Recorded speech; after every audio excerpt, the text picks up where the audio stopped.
মৌলভীবাজারের শ্রীমঙ্গলে আন্তনগর ট্রেনের টিকিটের তীব্র সংকট দেখা দিয়েছে। প্রতিদিন এখানে হাজারো যাত্রী আসা যাওয়া করেন।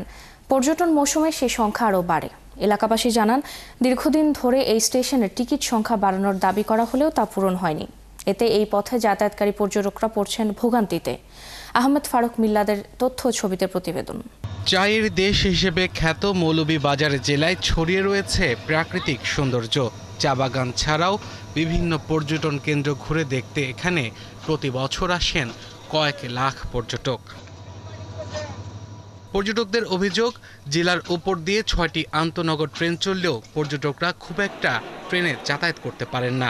স্টেশনে গেলেই শোনা যায় টিকিট নেই। এখানে আসলে কর্তৃপক্ষ যদি করে যে এখানে যেহেতু একটা ট্যুরিস্ট পয়েন্ট, এখানে যেহেতু বাইরের থেকে লোকজন আসা যাওয়া করে, এখানে হিউজ একটা টিকিটের প্রয়োজন আর কি।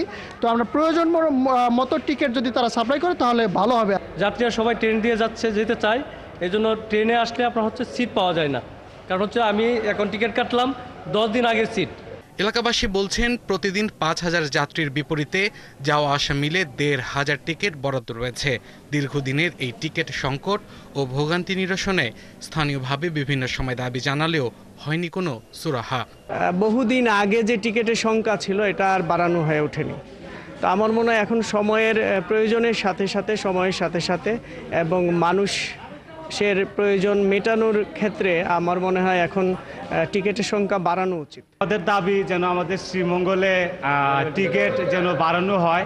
আর যেহেতু পর্যটকের এলাকা, তো অবশ্যই টিকিট বাড়ানোর এখনো দরকার নেই। পর্যটন সংশ্লিষ্টরা বলছেন, পর্যটকদের যাতায়াত সহজ করতে এবং আরও পর্যটক টানতে শ্রীমঙ্গলে আসার জন্য প্রতিটি ট্রেনের সঙ্গে একটি করে পর্যটকবাহী বগি যুক্ত করা যেতে পারে। এতে পর্যটকদের ভোগান্তি কমবে। পর্যটকবাহী কোচের ট্রেনের যে এটা নিশ্চিত করতে হবে যাতে পর্যটকরা পায়, এই নিশ্চিত করতে বলা যেতে পারে যে অগ্রিম হোটেল বুকিং দেখাই এই ট্রেনগুলোর এই টিকিটগুলো ইস্যু করা যেতে পারে।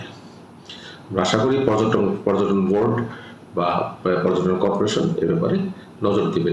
আর স্টেশন ম্যানেজার দাবি করেন, স্টেশনের সার্বিক সমস্যা সমাধান, ট্রেন ও টিকিট সংকট নিরসনে ঊর্ধ্বতন কর্তৃপক্ষ কাজ করছে। ট্রেনের জার্নিটা আরো আরামদায়ক হওয়ার কারণে ট্রেনের প্রতি আরো বেড়ে গেছে, পর্যটকের সংখ্যাটা বেড়ে গেছে। সেই হিসাবে আমাদের শ্রীমঙ্গল থেকে তুলনামূলক সংখ্যাটা কম হয়ে যায়, টিকিটের সংখ্যাটা কম হয়ে যায়। বিদায় আমরা আসলে ভোগান্তির মধ্যে পড়ি। যাত্রীরা প্রায় সময় আমাদের কাছে এসে বিভিন্ন ধরনের অসুবিধার কথা জানাচ্ছে। প্রায় ১১০ বছর আগে ব্রিটিশ শাসন আমলে শ্রীমঙ্গল রেল স্টেশনটি চালু হয়। সে সময় ব্রিটিশরা এ অঞ্চলের চা ও অন্যান্য পণ্য দেশের বিভিন্ন স্থানে পরিবহন করত রেলপথে। ট্রেন ভ্রমণ আরামদায়ক হয়, পরে যাত্রী সংখ্যা বাড়ে। আব্দুল আল মামুন, ৭১। পর্যটন মৌসুমে শ্রীমঙ্গলে আন্তনগর ট্রেনের টিকিটের তীব্র সংকটের সবশেষ খবর জানাতে যুক্ত হচ্ছেন সহকর্মী আহমেদ ফারুক মিল্লাদ, টিকিট সংকটের বিষয়ে রেলওয়ে কর্তৃপক্ষ কি বলছে এবং সেবা প্রত্যাশীদের প্রতিক্রিয়া জানাবেন। ফারজানা, আপনাকে ধন্যবাদ। আসলে শ্রীমঙ্গল আপনি জানেন পর্যটন এলাকা মৌলভীবাজার জেলার পাশাপাশি এখানে মোট 3টি স্টেশন আছে। একটি হচ্ছে শ্রীমঙ্গল, কুলাউড়া এবং ভানুগাছ, পাশাপাশি শমশেরনগর একটা স্টেশন আছে। এই 4টা স্টেশনে মূলত আন্তনগর ট্রেনগুলো থামে এবং প্রতিটি ট্রেনই মূলত থামে শ্রীমঙ্গলে এসে। ঢাকা থেকে সিলেট এবং আপনার চট্টগ্রাম থেকে সিলেট মোট 6টি আন্তনগর ট্রেন আছে এবং এই 6টি আন্তনগর ট্রেনই শ্রীমঙ্গল স্টেশনে থামে। এবং আমি যদি আপনাকে বলি, সেটি হচ্ছে যে শ্রীমঙ্গল স্টেশনে যে টিকিট আছে মোট 280টি, 280টি টিকিট আছে আপনার বিশেষ করে ঢাকা এবং সিলেটের। পাশাপাশি আপনার 195 এবং 60 এই 3টি মিলিয়ে বলা যেতে পারে প্রায় 500-র মতো টিকিট। এবং চট্টগ্রামের মূল টিকিট আছে মূলত প্রায় 200 চট্টগ্রাম ও সিলেট লাইনের। এই হচ্ছে মোটামুটি শ্রীমঙ্গলের স্টেশনের যে অবস্থা।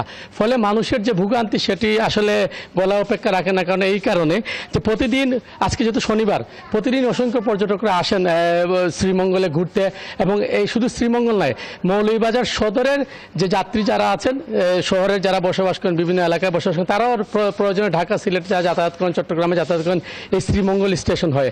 ফলে এই স্টেশনের যে একটা ভোগান্তি, সেই ভোগান্তি আসলে চিত্র আপনাকে বলে বোঝাতে পারবো না। এবং আপনাকে একটু জানিয়ে রাখি, সেটি হচ্ছে যে এই টিকিটের পাশাপাশি স্ট্যান্ডিং টিকিট দেওয়া হয় 25% মূল টিকিটের। ফলে অনেকে দাঁড়িয়ে শ্রীমঙ্গল থেকে ঢাকা যাচ্ছেন, শ্রীমঙ্গল থেকে চট্টগ্রাম যাচ্ছেন, সিলেট যাচ্ছেন।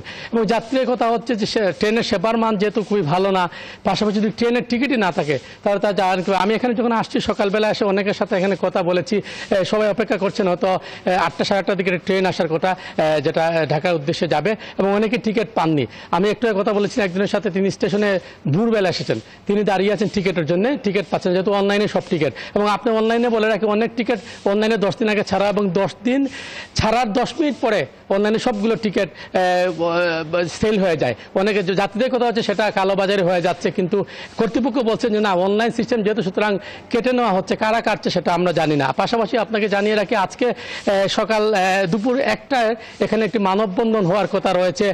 ট্রেনের আসন সংখ্যা বাড়ানো, 2টো ট্রেন বাড়ানো। আপনাকে জানিয়ে রাখি টাঙ্গুয়ার এক্সপ্রেস করে একটি ট্রেন চালু হওয়ার কথা ছিল, যেটি পর্যটকদের জন্য, কিন্তু সেই ট্রেন আজ চালু হয়নি। ফলে এখানে যারা পর্যটক সংশ্লিষ্ট ব্যবসায়ীরা বলছেন যে যদি এই ট্রেনটি চালু হলে হয়তো পর্যটকদের জন্য ভালো হতো, বিশেষ হোটেল রিসোর্ট সহ শত শত যে পর্যটক সংশ্লিষ্ট যে ব্যবসায়ী যারা আছেন তারা কিন্তু ক্ষতিগ্রস্ত হচ্ছেন। এবং আপনি জানেন ঢাকা সিলেটের যে সড়ক পথ, এখন 10 থেকে 11 ঘন্টা 12 ঘন্টা লেগে যায় সড়ক পথে যাতায়াত করতে।